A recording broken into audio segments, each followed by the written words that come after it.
Je suis le professeur Patrick Vexio, je suis chef de service de diabétologie et endocrinologie à l'hôpital Saint-Louis d'une part, et d'autre part j'interviens souvent aussi en tant que médecin comme secrétaire général de l'Association française des diabétiques. Alors un médicament, c'est la contraction de aliments et médicaments.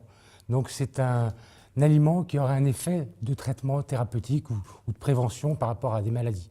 En sachant néanmoins que ce n'est pas une définition officielle et qu'on n'a absolument pas le droit, par les allégations, de vanter un produit dans une réclame, par exemple une publicité, en disant que c'est un médicament qui va diminuer le risque de complications cardiovasculaires. On va utiliser la propriété d'un produit spécifique dans l'aliment, éventuellement l'enrichir. Alors je vais prendre un exemple. On sait faire, par exemple, on sait que les oméga 3, c'est bon sur le plan vasculaire, dans la nutrition. Ce sont des bonnes graisses. Eh bien, on va enrichir artificiellement en oméga 3 certains produits. Les fibres, on sait très bien qu'on n'en mange pas assez dans notre alimentation. On sait que c'est bon pour prévenir le cancer du côlon, on sait que c'est bon parce que ça diminue la rapidité d'absorption des aliments et en particulier des glucides, donc ça diminue le risque de diabète, donc ça a beaucoup d'effets positifs. Mais néanmoins, si vous enrichissez les fibres, l'alimentation en fibres, si vous en donnez beaucoup tout de suite, brutalement à quelqu'un, il va pas avoir d'adaptation de son tube digestif à cette quantité de fibres, il va se plaindre de douleurs abdominales, de flatulences extrêmement importantes, il va abandonner très très vite.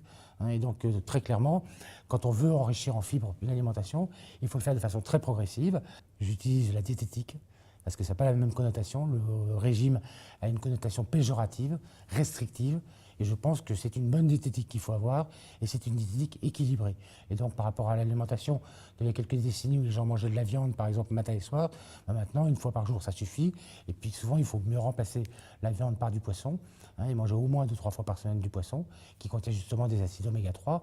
Et finalement, c'est peut-être mieux de manger des acides oméga 3 dans des poissons, dans de la sardine, dans du maquereau ou dans du saumon, que de les manger sur une tartine avec du beurre et un goût de rance qu'on va avoir sur le beurre artificiel enrichi en oméga 3. Et puis, il faut manger des légumes. Les légumes, ça apporte aussi des fibres.